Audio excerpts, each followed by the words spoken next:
महाराष्ट्र महानगरपालिका अधिनियम 1949 चे कलम 95 अनुसार आज या ठिकाणी लातूर शहर महानगरपालिकेचे सन 2025-26 या आर्थिक वर्षासाठीचे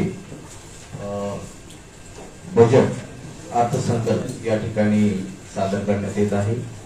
या विशेष सभेसाठी उपस्थित लातूर जिल्ह्यातील लातूर शहरातील सर्व सन्माननीय संपादक, ज्येष्ठ पत्रकार, सर्व प्रिंट आणि इलेक्ट्रॉनिक मीडियाचे प्रतिनिधी यांचं सर्वप्रथम मी महानगरपालिकेच्या वतीनं या विशेष सभेसाठी मनपूर्वक स्वागत करतो।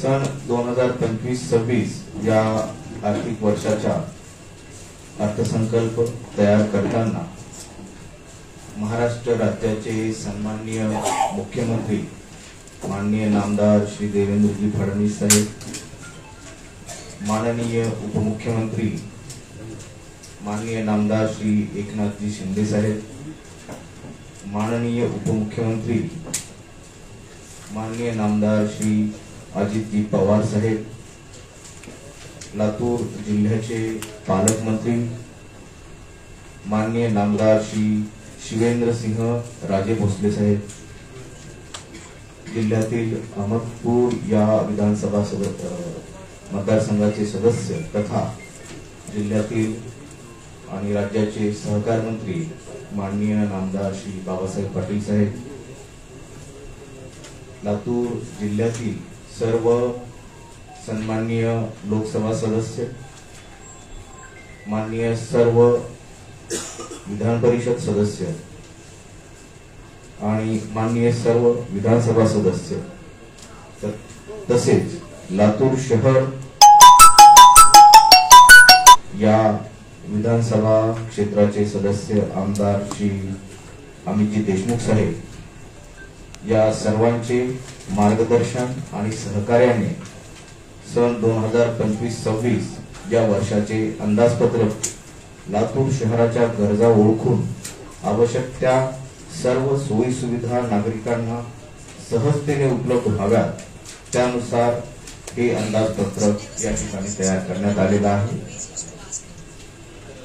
सदर अंदाजपत्रक तयार करताना लातूर शहर महानगरपालिकेचे माजी पदाधिकारी, तज्ञ व्यक्ती तसेच लातूर शहरातील सर्व नागरिकांच्या सर्व समावेशक अशा सूचना यानुसार या अंदाजपत्रकात या सर्व सूचनांचा अंतर्भाव करण्यात आलेला आहे। या अंदाजपत्रकाची विभागण्याय प्रस्तावित उल्लेखनीय कामांची काही ठळक वैशिष्ट्ये खालीलप्रमाणे आहेत।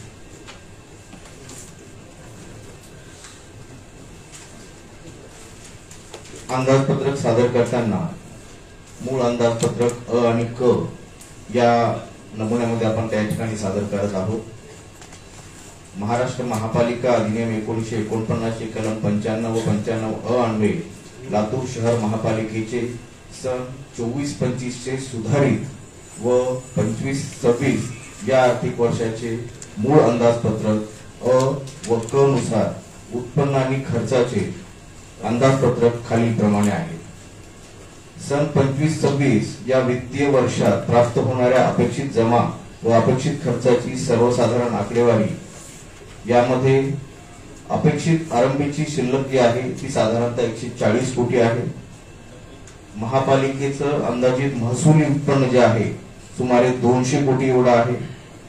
असाधारण जमा साधारण 46 कोटी एवढे आहेत। कर्ज व इतर निधी साधारणतः 125 कोटी एवढं अंदाजित त्या ठिकाणी संकल्पन करण्यात आलेलं आहे। विविध शासकीय कल्याणकारी योजना या हेडखाली साधारणतः 40 कोटी रुपयाची तरतूद त्या ठिकाणी करण्यात आलेली आहे। भांडवली जमा या हेडखाली 224 कोटी रुपयाची तरतूद त्या ठिकाणी करण्यात आलेली आहे। केंद्र शासनाचे अनुदान साधारणतः 285 कोटी रुपये एवढं त्या ठिकाणी अर्थसंकल्पित करण्यात आलेलं आहे. एकूण शिल्केसह अपेक्षित जमा 2025-26 या आर्थिक वर्षासाठी सुमारे 1064 कोटी एवढी त्या ठिकाणी अर्थसंकल्पित करण्यात आलेली आहे. त्याचबरोबर अपेक्षित खर्चाचा जो काही गोषवारा आहे तो पुढील प्रमाणे आहे. महसुली खर्च साधारणतः 236 कोटी रुपये होईल अशी त्या ठिकाणी अपेक्षा करण्यात आलेली आहे. असाधारण खर्च सुमारे 69 कोटी, कर्ज व निधी या हेडखाली साधारणतः 125 कोटी, विविध शासकीय कल्याणकारी योजना सुमारे 62 कोटी, भांडवली खर्च सुमारे 284 कोटी, केंद्र शासन अनुदानातून खर्च सुमारे 285 कोटी. अशा प्रकारे 2025-26 या आर्थिक वर्षासाठी एकूण अपेक्षित खर्च हा सुमारे 1063 कोटी एवढा अर्थसंकल्पित करण्यात आलेला आहे. म्हणजेच अपेक्षित उत्पन्नातून अपेक्षित खर्च वजा जाता सुमारे 17 लक्ष रुपये शिल्लक राहील असा अंदाज या अर्थसंकल्पामध्ये या ठिकाणी आपण व्यक्त केलेला आहे. सदर अंदाजपत्रक सादर करताना या चालू आर्थिक वर्षामध्ये महानगरपालिकेमार्फत जी काही उल्लेखनीय अशी कामे करण्यात आलेली आहेत त्याचाही गोषवारा या ठिकाणी आपल्या समोर मी मांडू इच्छितो. त्याचबरोबर 25-26 मध्ये जी उल्लेखनीय महत्वपूर्ण कामे आपण या ठिकाणी महत्वाकांक्षी रीतीने प्रस्तावित करत आहोत त्याचाही थोडक्यात आढावा आपल्या समोर मांडू इच्छितो. महानगरपालिकेच्या दीनदयाळ अंत्योदय योजना राष्ट्रीय नागरी उपजीविका अभियान या अंतर्गत महानगरपालिकेने SUH म्हणजे शेल्टर फॉर अर्बन होमलेस शहरी बेघरांना निवारा अशी एक सुसज्ज इमारत त्या ठिकाणी आपण ठाकरे चौक येथील महापालिकेच्या जागेवर उभारली आहे. तिचं 1 एप्रिल 2025 पासून त्या ठिकाणी कार्यान्वयन आपण सुरू करत आहोत. प्रधानमंत्री पथविक्रेता आत्मनिर्भर योजना म्हणजेच PM स्वनिधी योजना केंद्र शासनाची अतिशय महत्वाकांक्षी अशी ही योजना कोरोना काळाच्या नंतर त्या ठिकाणी नवीन योजना घोषित करण्यात आली होती. शहरी पथविक्रेते यांना या ठिकाणी कर्ज वितरणासाठी केंद्र शासनाची ही योजना आहे. लातूर शहर महानगरपालिकेनं या योजनेअंतर्गत आतापर्यंत 7,659 एवढे कर्ज प्रकरण जे उद्दिष्ट आपल्याकडे समोर होतं त्यापैकी 7,661 कर्ज प्रकरणे बँकेकडे पाठवले आणि त्यापैकी 6,975 प्रकरण बँकांनी मंजूर त्या ठिकाणी केलेले आहेत. आणि यामध्ये पहिल्या टप्प्यामध्ये प्रत्येकी 10,000 रुपये याप्रमाणे 6,76,00,000 रुपयाचं कर्ज संबंधित लाभार्थ्यांना त्या ठिकाणी वाटप बँकांमार्फत करण्यात आलेलं आहे. लातूर महानगरपालिकेनं मागच्या वर्षी आरोग्य सेवेमध्ये अतिशय उल्लेखनीय काम त्या ठिकाणी केलेलं आहे. यामध्ये विस्तारित आरोग्य सेवा ह्या जनतेपर्यंत पोहोचवण्यासाठी महापालिकेनं नागरी आरोग्य वर्धिनी केंद्र या हेड अंतर्गत केंद्र शासनाच्या 15वा वित्त आयोग या योजनेअंतर्गत एकूण 23 ठिकाणी आयुष्यमान आरोग्य मंदिर त्या ठिकाणी कार्यान्वित करण्यात आलेले आहेत. हे केंद्र चालू झाल्यामुळे संबंधित परिसरातील नागरिकांना त्यांच्या घराजवळ मोफत प्राथमिक आरोग्य सुविधा उपलब्ध करण्यात आलेली आहे. संसर्गजन्य व असंसर्गजन्य आजाराचा प्रादुर्भाव रोखण्यासाठी या केंद्राच्या माध्यमातून योग्य त्या उपाययोजना राबवल्या जात आहेत. एकूण 23 नागरी आरोग्य वर्धिनी केंद्रामार्फत एप्रिल 2024 ते आजपर्यंत फेब्रुवारी 2025 अखेरपर्यंत एकूण 90,886 रुग्णांना बाह्य रुग्ण सेवा त्या ठिकाणी देण्यात आलेली आहे. त्याचबरोबर महापालिकेने प्राथमिक नागरी आरोग्य केंद्र या योजनेअंतर्गत लातूर शहर महापालिका अंतर्गत 8 ठिकाणी प्राथमिक नागरी आरोग्य केंद्र कार्यान्वित करण्यात आलेले आहे. या आरोग्य केंद्रामार्फत मागील वर्षात फेब्रुवारी 2025 पर्यंत एकूण 59,277 रुग्णांना त्या ठिकाणी रुग्णसेवा देण्यात आलेली आहे. या केंद्रांच्या माध्यमातून महत्वाकांक्षी असणारी जननी सुरक्षा योजना ही राबविण्यात येते। शासकीय अथवा खासगी रुग्णालयामध्ये प्रसूत होणाऱ्या महिलांना या माध्यमातून आर्थिक मावेजा त्या ठिकाणी दिला जातो। 2024-25 मध्ये एकूण 792 प्रसूत महिलांना या जननी सुरक्षा योजनेचा लाभ त्या ठिकाणी महापालिकेमार्फत मिळवून देण्यात आलेला आहे। त्याचबरोबर मागील 2 वर्षापूर्वी महापालिकेने सुरू केलेली अतिशय महत्वाकांक्षी असलेली जननी रथ हा एक अभिनव उपक्रम त्या ठिकाणी आपण सुरू केलेला आहे। या उपक्रमाअंतर्गत ज्या गरीब महिलांना डिलिव्हरीसाठी, इन्स्टिट्यूशनल डिलिव्हरीसाठी आपण अँब्युलन्सची सेवा त्या ठिकाणी उपलब्ध करून देत असतो। मागील वर्षभरामध्ये एकूण 91 महिलांनी या अँब्युलन्स सेवेचा त्या ठिकाणी लाभ घेतलेला आहे। त्याचबरोबर माननीय जिल्हाधिकारी यांच्या संकल्पनेतून मिशन साज नावाचा एक कार्यक्रम या मागील वर्षी आपण हाती घेतलेला आहे। या कार्यक्रमांतर्गत लातूर शहरातील 0 ते 1 या वयोगटातील सर्व बालकांची उमंग ऑटिझम या संस्थेमार्फत आणि महापालिकेच्या संयुक्त विद्यमाने कर्णबधिरता तपासण्याची एक मोहीम आपण त्या ठिकाणी हाती घेतलेली आहे।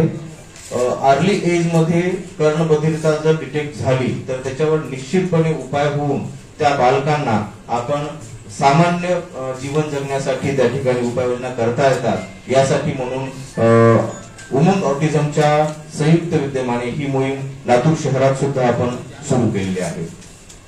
त्याचबरोबर यावर्षी महापालिकेच्या वतीनं गरीब रुग्णांसाठी अद्ययावत नेत्र तपासणी युनिट आपण त्या ठिकाणी सुरू करत आहोत। प्राथमिक नागरी आरोग्य केंद्र तावरजा कॉलनी आणि प्राथमिक नागरी आरोग्य केंद्र गौतम नगर येथील नेत्र तपासणी युनिट आपण या वर्षीपासून कार्यान्वित करत आहोत। त्याचबरोबर महापालिकेच्या क्षेत्रातील सर्व शहरी गरिबांना अद्ययावत डेंटल सुविधा त्या ठिकाणी उपलब्ध व्हाव्यात या अनुषंगाने अद्ययावत दंत चिकित्सा केंद्र आपण 2 ठिकाणी त्या ठिकाणी प्रस्तावित केलेले आहेत आणि मला आनंद होतो की हे दोन्ही दंत चिकित्सा केंद्र आपण सुरू केलेले आहेत आणि येथे आजपर्यंत एकूण 619 रुग्णांना दंत सेवा मोफत त्या ठिकाणी आपण उपलब्ध करून दिलेली आहे। याचबरोबर मुखाचा कर्करोग तपासणीचं शिबिर आपण त्या ठिकाणी राबवलेलं आहे। प्रधानमंत्री आवास योजना ही केंद्र शासनाची अतिशय महत्वाकांक्षी अशी योजना आहे। या योजनेअंतर्गत मागील आर्थिक वर्षापर्यंत एकूण 4380 घरकुलाचं बांधकाम त्या ठिकाणी पूर्ण झालेलं आहे। या 4380 लाभार्थ्यांना केंद्र शासनाचे एकूण 2.5 लाख रुपयाप्रमाणे अनुदान आपण त्या ठिकाणी वाटप केलेलं आहे। त्याचबरोबर 815 घरकुलाचं बांधकाम या ठिकाणी प्रगतीपथावर आहे आणि साधारणतः या वर्षाच्या मध्यापर्यंत ही सर्वच बांधकामे पूर्ण होऊन प्रधानमंत्री आवास योजने अंतर्गत दिलेले उद्दिष्ट महापालिका साध्य करण्यात यशस्वी ठरणार आहे। त्याचबरोबर केंद्र शासनाने प्रधानमंत्री आवास योजना 2.0 या योजनेची त्या ठिकाणी घोषणा केलेली आहे। या योजनेचं सर्व फॉर्म जे आहेत ते लाभार्थ्यांनी ऑनलाईन पद्धतीने भरायचे आहेत आणि हे ऑनलाईन फॉर्म भरायला नागरिकांनी त्या ठिकाणी पात्र लाभार्थ्यांनी सुरुवात केलेली आहे। या योजनेच्या गाईडलाईन सुद्धा महापालिकेच्या वेबसाईटवर उपस्थित आहेत, केंद्र शासनाच्या वेबसाईटवर उपस्थित आहेत। नागरिकांना सुविधा व्हावी म्हणून यावर्षी आपण महापालिकेमध्ये याच्यासाठी एक कक्ष निर्माण करत आहोत। कारण बऱ्याचशा वृत्तपत्रामधून मागे बातम्या आल्या की बाहेर खासगी संस्थांमार्फत नागरिकांकडून मोठ्या प्रमाणात पैसे घेण्याच्या तक्रारी त्या ठिकाणी आलेल्या होत्या। त्या सगळ्या तक्रारी दूर व्हाव्यात आणि नागरिकांना जलद रीतीने त्या ठिकाणी हा ऑनलाईन पद्धतीने फॉर्म भरता यावा त्यासाठी महापालिकेमध्ये यावर्षी आपण एक विशेष कक्षाची स्थापना त्या ठिकाणी करणार आहोत। राज्य शासनाची महत्वाकांक्षी असलेली रमाई आवास घरकुल योजना या योजनेअंतर्गत साधारणतः 2.5 लाख रुपये अनुसूचित जाती व नवबद्ध कुटुंबातील व्यक्तीस त्या ठिकाणी अनुदान स्वरूपात घर बांधण्यासाठी देण्यात येते। यामध्ये किमान 30 चौरस मीटरचं घरकुल शौचालयासह बांधकाम पूर्ण करणे त्या ठिकाणी बंधनकारक आहे. आजपर्यंत जे काही एकूण उद्दिष्ट होते त्यापैकी 2987 घरकुलाचं बांधकाम त्या ठिकाणी पूर्ण झालेलं आहे. त्याचबरोबर 816 घरकुलांचं बांधकाम त्या ठिकाणी चालू आहे.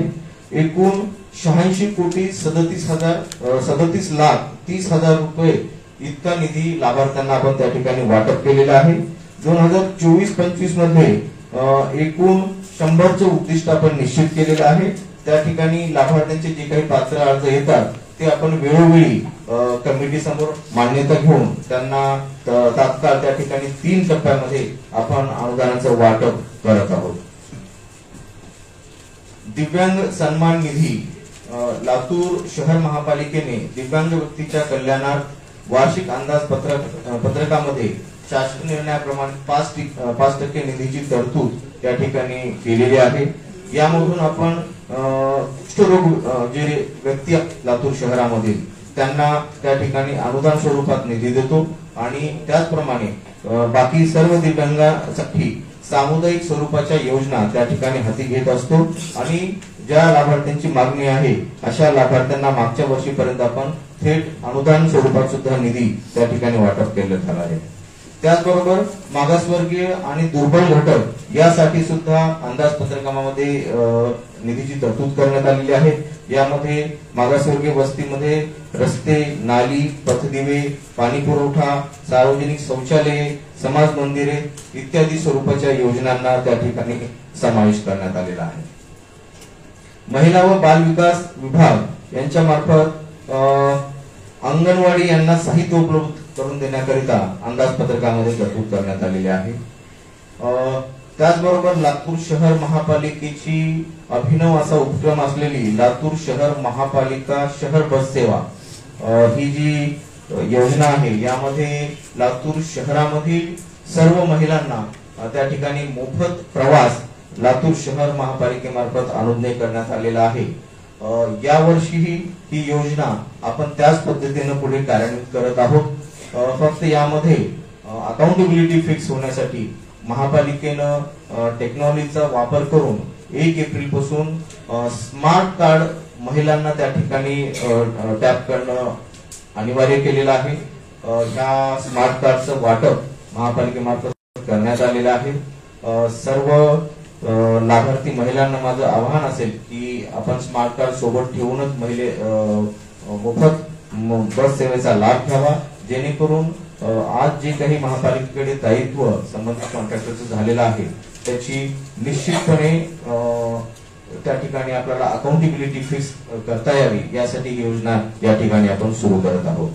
खरं म्हणजे लातूर शहराची आर्थिक परिस्थिती बघता अशा प्रकारची योजना चालू ठेवावी किंवा कसं याविषयी बरीच चर्चा करण्यात आली, परंतु महिला सुरक्षा या विषयाला प्राधान्य देत आपण जरी ही बाब महापालिकेच्या दृष्टीने तुटीच असली तरीही यावर्षी ती सुरू ठेवण्याचा निर्णय त्या ठिकाणी घेतलेला आहे.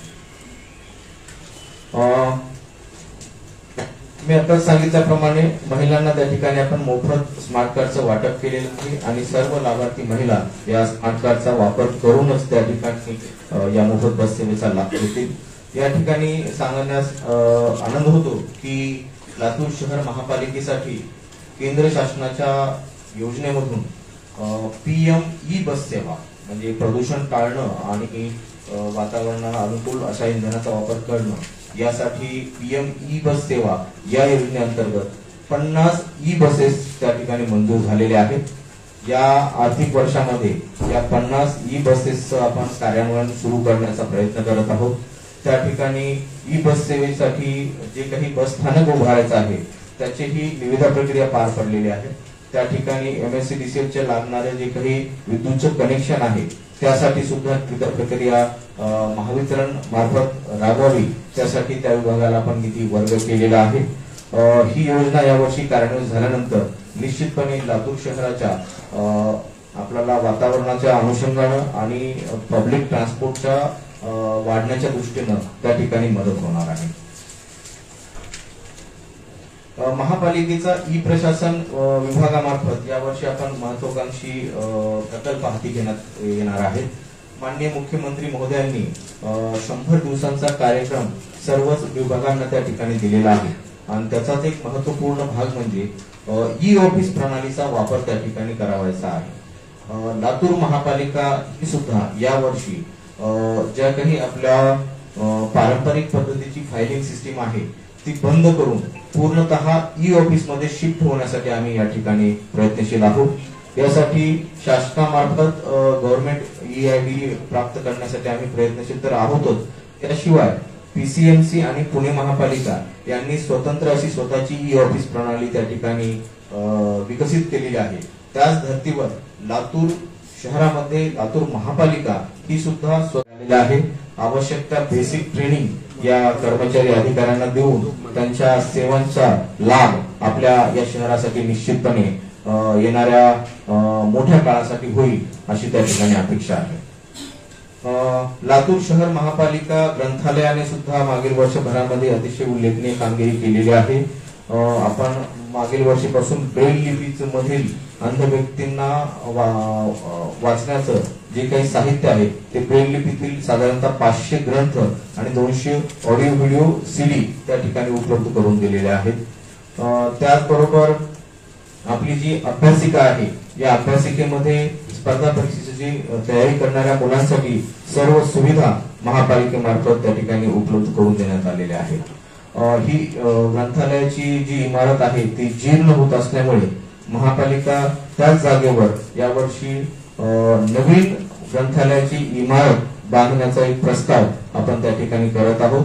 मला अपेक्षा आहे की या वर्षामध्ये या ग्रंथालयाची बांधकामाची सुरुवात होईल आणि लातूरचा आपला जो शैक्षणिकच्या दृष्टीने लातूर पॅटर्न आहे तो स्पर्धा परीक्षेच्या दृष्टीने सुद्धा लातूर पॅटर्न म्हणून नावारूपास यावा आणि महापालिकेचा त्याच्यात खालीचा वाटा असावा यासाठी आपण हा प्रयत्न त्या ठिकाणी करत आहोत। यावर्षी मालमत्ता विभागामार्फत मनपा हद्दीमध्ये जे काही फेरीवाले रस्त्यावर विक्री करणारे यांच्यासाठी परवाना फीस वसुली करण्यासाठी ई टेंडर आपण करत आहोत। यामागचा प्रमुख उद्देश हा आहे की या सर्व व्यापाऱ्यांना शिस्त लागावी, ट्रॅफिकला त्याचा अडथळा होऊ नये आणि लोकांच्या गरजा ज्या आहेत त्यांना ते दैनंदिन गरजा त्या ठिकाणी भागवण्यासाठी ताजा माल उपलब्ध व्हावा आणि त्या शेतकरी गरीब कुटुंबातील लोकांना तिथं विक्रीसाठी व्यवसायासाठी जागा पण उपलब्ध व्हावी। त्या अनुषंगाने आपण या ठिकाणी ई निविदेद्वारे या ठिकाणी यावर्षी आपण परवाना फीस वसुलीचं टेंडर करणार आहोत। त्याचबरोबर लातूर शहरामध्ये जी वाढती लोकसंख्या आणि वाढती वाहनांची संख्या ही लक्षात घेता आणि पार्किंग आणि रस्त्यावरील रहदारी कमी करण्यासाठी जी अडचण होते तर ती दूर करण्यासाठी एक छोटासा प्रयत्न म्हणून आपण एकूण 4 ठिकाणी तिथं वाहनतळ प्रायव्हेट वेंडरद्वारे चालवण्यासाठी यावर्षी आपण एक प्रायोगिक तत्वावर सुरू केलेला आहे। यामध्ये अण्णाभाऊ साठे चौक येथील मोकळी जागा जी की पार्किंगसाठी राखीव आहे, गांधी मार्केट साईट क्रमांक 112 येथील वाहनतळ, छत्रपती शिवाजी महाराज चौकातील उड्डाणपुलाखालील मोकळी जागा आणि स्वर्गीय विलासराव देशमुख मार्गावरील जागेवरील पार्किंग यासाठी कंत्राटदार त्या ठिकाणी नियुक्त केलेले आहे आणि निश्चितपणे यामुळे आपल्याला थोड्याफार प्रमाणामध्ये रहदारी नियमित करण्यामध्ये मदत होत आहे। त्याचबरोबर या वर्षीपासून आपण ई परवाना हे म्हणजे ऑनलाईन पद्धतीनं सर्वच व्यवसायासाठी परवान्याचं आपण एक सॉफ्टवेअरद्वारे सुरू करत आहोत। याद्वारे महापालिकेच्या उत्पन्नातही वाढ होईल आणि सर्वांना ट्रेड लायसन्स हे जलद गतीनं ऑनलाईन पद्धतीनं मिळण्यासाठी त्या ठिकाणी मदत होणार आहे। त्या जे काही गाड्यांचं लिलाव होणं बाकी आहे यावर्षी त्या सर्वच गाड्यांची ई लिलाव प्रक्रिया पूर्ण करून महापालिकेच्या महसुलामध्ये वाढ होण्याच्या दृष्टीने प्रयत्नशील आपण त्या ठिकाणी आहोत। शिक्षण विभागामध्ये मागील वर्षी अतिशय चांगलं काम महापालिकेच्या शिक्षण विभागामार्फत त्या ठिकाणी आपण केलेलं आहे। यामध्ये शासनामार्फत गणवेश वाटप इयत्ता 1ली ते 7वी 1ली ते 8वी पर्यंत करण्यात येतं, परंतु महापालिकेमधील जे काही 10वी पर्यंतचे विद्यार्थी आहेत त्यांना सुद्धा महापालिकेमार्फत सर्व गणवेशाचं शासनाचे गणवेश प्राप्त होण्यापूर्वीच आपण त्या ठिकाणी गणवेश वाटप करण्यात आलेले आहे।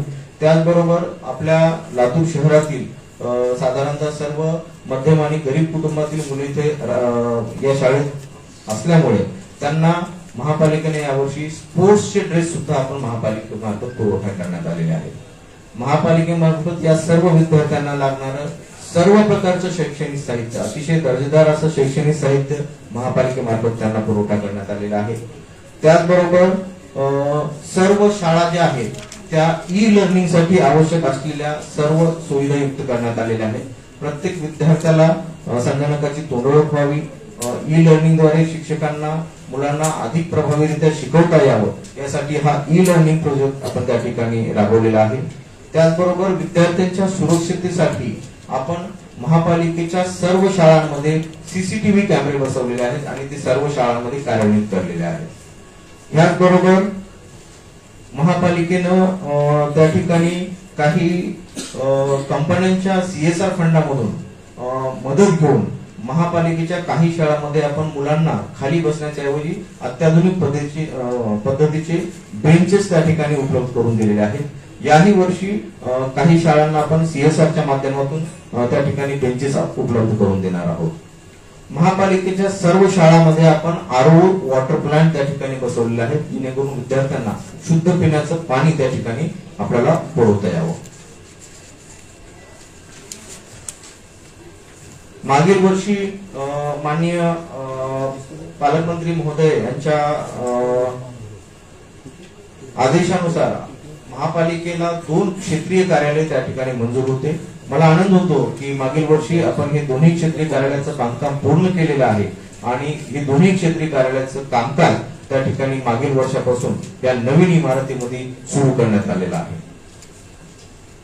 मागील वर्षी शासनाच्या मूलभूत योजनेअंतर्गत महापालिकेला साधारणतः 5 कोटी रुपयाचा निधी महापालिकेचं सभागृह बांधण्यासाठी मंजूर झालेला आहे. या वर्षी या सभागृहाचं बांधकाम पूर्ण करून पुढील वर्षाची आपली जी काही सभा बजेटची आहे त्या सभागृहात व्हावी यात असं प्लॅनिंग आपण या ठिकाणी केलेलं आहे. मला अपेक्षा आहे की वर्षभरात हे बांधकाम पूर्ण होईल आणि पुढील वर्षाची बजेटची सभा कदाचित आपण त्या सभागृहात घेऊ. त्याचबरोबर महापालिकेमध्ये सुसज्ज असा जनसंवाद कक्षाचा आपण त्या ठिकाणी निर्मिती करत आहोत. येत्या 15 दिवसांमध्ये हा जनसंवाद कक्ष त्या ठिकाणी स्थापन होणार आहे. मागील वर्षी आपण महापालिकेमध्ये, कारण महापालिकेची ही इमारत अतिशय जुन्या कालावधीतील असल्यामुळे आणि या ठिकाणी लिफ्टची व्यवस्था नसल्यामुळे मागील वर्षी सर्व दिव्यांग व्यक्तींना, वृद्ध व्यक्तींना आणि सर्व अधिकारी कर्मचारी अपघातांना त्याचा फायदा व्हावा या दृष्टीनं लिफ्ट त्या ठिकाणी सुरू केलेले आहे. पाणी पुरवठा विभागांतर्गत शासन पुरस्कृत अमृत 2.0 या अभियानांतर्गत सुमारे 259 कोटी रुपयाची जी काही लातूर शहर वाढीव पाणी पुरवठा योजना आहे त्या कामाला त्या ठिकाणी सुरुवात झालेली आहे. निश्चितपणे साधारणतः 18 महिन्याच्या कार्यकाळामध्ये ही योजना पूर्ण होऊन हरंगुळ पर्यंत आपल्याला पाणी आणण्यासाठी ही योजना त्या ठिकाणी आहे. याच योजनेचा दुसरा टप्पा म्हणून हरंगुळ येथील WTP, त्याचबरोबर शहरामधील विविध ठिकाणी एकूण 11 ESR म्हणजे पाण्याच्या टाक्या, एक MBR म्हणजे बॅलन्सिंग रिझर्व्ह आणि साधारणतः 300 ते 350 किलोमीटरची त्या ठिकाणी डिस्ट्रीब्युशन लाईन असा एक या प्रकल्पाचा दुसरा टप्पा मंजुरीसाठी शासन स्तरावर आहे. मला अपेक्षा आहे की यावर्षी त्याला मंजुरी मिळेल आणि त्याही योजनेचं काम या वर्षामध्ये सुरू होऊन साधारणतः 2 वर्षामध्ये लातूर शहराला दैनंदिन पाणी पुरवठा करण्यासाठी आवश्यक असणारी यंत्रणा उभारण्याचं काम त्या ठिकाणी आपल्याला करता येईल. त्याचबरोबर अमृत 2.0 या योजनेअंतर्गत लातूर शहर भुयारी गटारी योजनेचं काम त्या ठिकाणी सुरू आहे. यामध्ये साधारणतः दुसऱ्या टप्प्याचं काम सुद्धा मंजूर झालेलं आहे आणि आता तिसऱ्या टप्प्याच्या मंजुरीसाठी ज्यामध्ये हाऊस कनेक्शन हा महत्वाचा पार्ट आहे. कारण आता शहरातील रस्ते या भुयारी गटारी योजनेमुळे आपल्याला खोदावे लागणार आहेत आणि परत हाऊस कनेक्शन साठी रस्ते खोदावे लागू नये म्हणून हाही प्रकल्प मंजूर करण्यासाठी शासन स्तरावर महापालिकेचा पाठपुरावा सुरू आहे. मला अपेक्षा आहे की या दोन्ही योजनांना शासनाची मंजुरी मिळेल आणि एकत्रितरित्या पुढील 2 वर्षांमध्ये लातूर शहरासाठी आवश्यक असणाऱ्या ह्या पायाभूत सुविधांचा विकास होईल आणि त्यानंतर रोड प्रकल्प त्या ठिकाणी आपल्याला महापालिकेसाठी मंजूर करून देता येईल. लातूर शहरासाठी अमृत योजनेअंतर्गत जे काही भुयारी गटार योजनेअंतर्गत जे खोदकाम होतात त्यासाठी रस्त्याचं मजबूतीकरण करण्यासाठी आपण 6 कोटी रुपयाची विशेष निधी या ठिकाणी शासनाकडून मंजूर करून घेतलेली आहे. साधारणतः याची कामं सुद्धा आपण दिवाळीनंतर सुरू करण्याचं त्या ठिकाणी ठरवलेलं आहे. राष्ट्रीय शुद्ध हवा कार्यक्रमांतर्गत त्या अद्यावत अशा मेकॅनिकल स्वीपर मशीन आपण खरेदी केलेले आहेत. त्याचबरोबर पॉटहोल फ्री रोड होण्यासाठी म्हणजे खड्डेमुक्त रोड असावेत यासाठी अत्याधुनिक पद्धतीचे आपण त्या ठिकाणी वाहन पॉटहोल फ्री रोड साठी खरेदी केलेलं आहे. महाराष्ट्रातील पहिलीच महापालिका अशी आहे की जिने हे वाहन या ठिकाणी खरेदी केलेलं आहे आणि या वाहनामार्फत लातूर शहरातील आमची जी काही याची टीम आहे त्या टीमला याचं प्रशिक्षण देण्यात आलेलं आहे आणि खड्डे बुजवण्याचं प्रत्यक्ष काम या वाहनामार्फत आपण सुरू केलेलं आहे. याचं वैशिष्ट्य म्हणजे लातूर शहर महापालिकेचा दरवर्षी जो काही खड्डे बुजवण्यासाठी खर्च होता तो टाळण्यामध्ये बऱ्याच अंशी मदत होणार आहे. साधारणतः 10% खर्च येईल अशी अपेक्षा आहे. त्याचबरोबर लातूर शहर महापालिकेला एनकॅप अंतर्गत 10 स्किड स्ट्रीट लोडर त्या ठिकाणी प्राप्त झालेले आहेत आणि यामार्फत सुद्धा स्वच्छता असेल, ड्रेनेज क्लिनिंग असेल, नाला सफाई असेल या कामासाठी मॅन्युअली जो काही टाइम लागत होता त्यापेक्षा आता या यंत्राच्या माध्यमातून अधिक गतीनं ही कामं होण्यासाठी मदत होणार आहे. मागील वर्षी आपण फॉग कॅनॉन हे मशीन त्या ठिकाणी खरेदी केलेलं आहे. यामध्ये जी काही डस्ट पार्टिकल M10 जे आहेत हवेमध्ये ज्यामुळे श्वसन रोग आणि आपल्याला शुद्ध हवा त्या ठिकाणी मिळण्यास अडचण येते ते PM10चं प्रमाण कमी करण्यासाठी आपण ही मशीन खरेदी केलेली आहे. मागील वर्षभरामध्ये आपण जर बघितलं तर आपल्या PM10चा रिपोर्ट आपण 2 ठिकाणी जे काही स्क्रीन बसवल्या आहेत तर महाराष्ट्रातील सर्वात चांगल्या महापालिकेच्या याच्यामध्ये आपण पहिल्या 3 याच्यामध्ये महापालिकामध्ये राहिलेलो आहोत. पहिल्या 3 शहरामध्ये लातूर शहराचं नाव त्या ठिकाणी राहिलेलं आहे. मागील वर्षाच्या 63 वरून साधारणतः 53 पर्यंत आपण ते M10 पार्टिकलचं प्रमाण कमी करण्यामध्ये त्या ठिकाणी मदत झालेली आहे. यावर्षी एक महत्वाकांक्षी प्रकल्प राज्य शासनाच्या माध्यमातून लातूर महापालिका त्या ठिकाणी पूर्ण करण्यासाठी प्रयत्नशील आहे. मागील वर्षी माननीय मुख्यमंत्री महोदय, माननीय उपमुख्यमंत्री महोदय यांच्या पुढाकाराने लागू केले आहे. या पुतळ्याच्या अनुषंगानं ज्या काही GR मधील ज्या काही बाबी होत्या त्याच्या पूर्तता करण्यासाठी सर्व प्रकारचे प्रयत्न महापालिका आणि शासन स्तरावरून झाले. त्या सर्व मंजुऱ्या त्या ठिकाणी प्राप्त झाल्या. या आठवड्यामध्ये कला संचलनाची मान्यता त्याला प्राप्त होणार आहे. त्यानंतर जिल्हास्तरीय समितीची मान्यता होऊन सुमारे 2 महिन्यामध्ये प्रत्यक्ष कामाला सुरुवात व्हावी या असं नियोजन या ठिकाणी महापालिकेमार्फत करण्यात आलेलं आहे. मागील वर्षी DPC योजनेमधून अग्निशमन सेवेचे बळकटीकरण करण्यासाठी अत्याधुनिक अशा अग्निशमन पंप किंवा फायर फायटिंग व्हेकल्स आपण त्या ठिकाणी खरेदी केलेले आहेत आणि निश्चितपणे पदभरतीमध्ये आपल्याला अतिशय एक्सपर्ट असा स्टाफ मिळालेला आहे. अग्निशमन अधिकारी सुद्धा त्या ठिकाणी आपल्याला प्रशिक्षित असे अग्निशमन अधिकारी मिळालेले आहेत आणि अग्निशमन विभागाचं काम अतिशय चांगल्या पद्धतीने होण्यासाठी या सर्व फायर फायटर आणि या नवीन स्टाफच्या मदतीने आपल्याला त्या ठिकाणी मदत होणार आहे.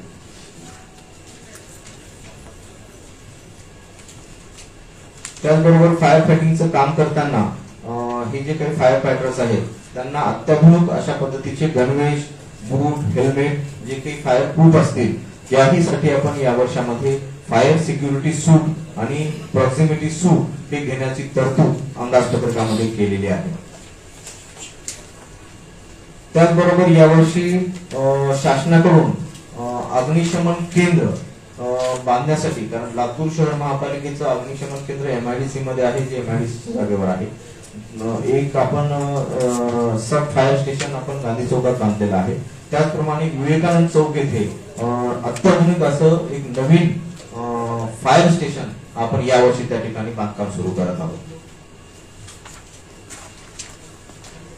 ह्या सर्व विशेष बाबी ज्या मागील वर्षभरात केलेल्या आहेत आणि पुढील वर्षी आपण जे काही महत्वाकांक्षी प्रकल्प या ठिकाणी करत आहोत, या सर्व अंदाजपत्रकात हे करत असताना, अंतर्भूत करत असताना लातूर शहरातील सर्व ज्येष्ठ नागरिक, सामाजिक संघटना, त्याचबरोबर सर्व तज्ञ व्यक्ती यांनी केलेल्या ज्या सूचना आहेत त्यामध्ये उत्पन्नात वाढ होणं, खर्चात बचत होणं, सेवा आणि सुविधांचा दर्जामध्ये सुधारणा होणं, शहराच्या विकासाच्या दर्जात्मक वाढ होणं, या सर्व जे काही सूचना आहेत त्यांचा यथायोग्य प्रमाणे याच्यामध्ये आपण अंतर्भूत करण्याचा प्रयत्न महापालिकेमार्फत केलेला आहे. महापालिकेची आर्थिक बाजू भक्कम बनवून आर्थिक स्वावलंबन प्राप्त करण्याच्या दृष्टीने महापालिकेच्या मोठ्या प्रमाणावर देय असलेल्या रकमांचा नियोजनबद्ध व काल मर्यादित परतावा करण्यासाठी, तसेच लातूर शहर व भविष्यात होऊ घातलेली शहर हद्दवाढ या सर्व यामधील नागरिकांना दर्जेदार आणि आवश्यक अशा नागरी सोयी सुविधा उपलब्ध करून देण्याचा प्रयत्न या अंदाजपत्रकाच्या माध्यमातून महापालिका करत आहे. लातूर शहर महापालिकेच्या उत्पन्नाच्या बाबी अत्यंत मर्यादित स्वरूपाच्या असून ही परिस्थिती व वस्तुस्थिती समोर ठेवून करामध्ये यावर्षी आपण कुठलीही वाढ न करता सदर अंदाजपत्रक तयार केलेले आहे. लातूर शहरात यावेळेस स्वच्छ, सुंदर आणि भारतातील काही अतिशय नावाजलेल्या शहरामध्ये स्वच्छ शहरामध्ये गणना व्हावी या अनुषंगाने यावर्षीचं प्लॅनिंग महापालिकेने केलेलं आहे. मला निश्चितपणे अपेक्षा आहे की आपल्या सर्वांच्या माध्यमातून सर्व लातूरचे नागरिक महापालिकेच्या या स्वच्छ लातूर होण्याच्या उपक्रमाला अतिशय सहभागपूर्ण असा प्रतिसाद देतील आणि लातूर शहराला यावर्षी स्वच्छ लातूर बनवण्यासाठी त्या ठिकाणी मदत करतील. शहरातील नागरिकांनी असा सकारात्मक सहभाग नोंदविल्यास आपल्या लातूर शहर महापालिकेच्या वतीनं जे काही महापालिकेचे अनिवार्य आणि ऐच्छिक कर्तव्य आहेत ते कर्तव्य बजावण्यामध्ये निश्चितपणे महापालिकेला मदत होईल आणि अशा या सकारात्मक सहभागाची मी आपल्या मार्फत लातूर शहराच्या सर्व जनतेकडून अपेक्षा करतो. धन्यवाद.